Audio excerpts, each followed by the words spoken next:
there's also the theory that Stanley Kubrick was the one who directed the moon landing footage, right? Do you believe in that theory? I think it's very likely, and I'll give you some of the reasons why.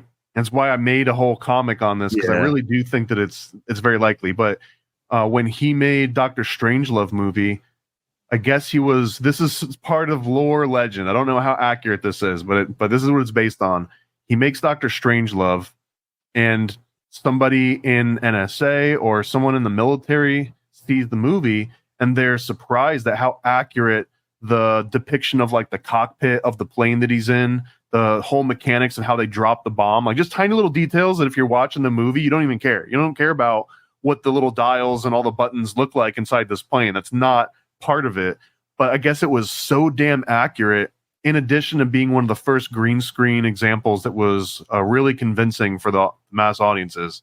So those two factors, he gets called in and they say, how the hell did you get access to these top secret, plans on this plane? And he basically explained how he had pieced it together from seeing like just tiny little images in a bunch of different magazines and sort of clippings.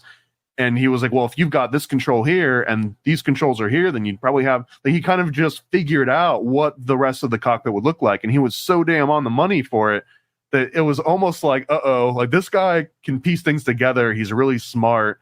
And if we don't get him on the payroll, there's a chance that somebody else could get him on the payroll. So it would be crazy for us not to make him an ally right now. Like he's like a force to be reckoned with.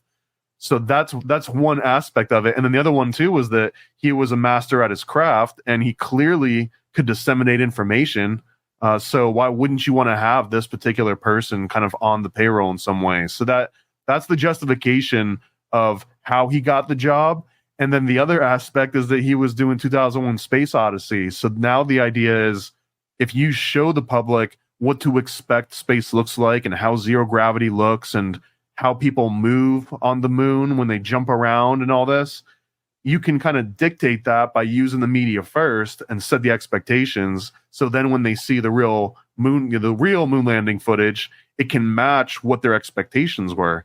And Kubrick was such a damn stickler that I can't tell if he had the opportunity to fake the moon landing just so it would match his movie, so it didn't make it look like his movie was wrong, or if he was just like so genius that he was right about it and it really is like that. You know what I mean? But yeah. So I think there's a lot of different reasons that would at least make a compelling case. More than just dismissing it and laughing about it offhand. Like there's actually a there.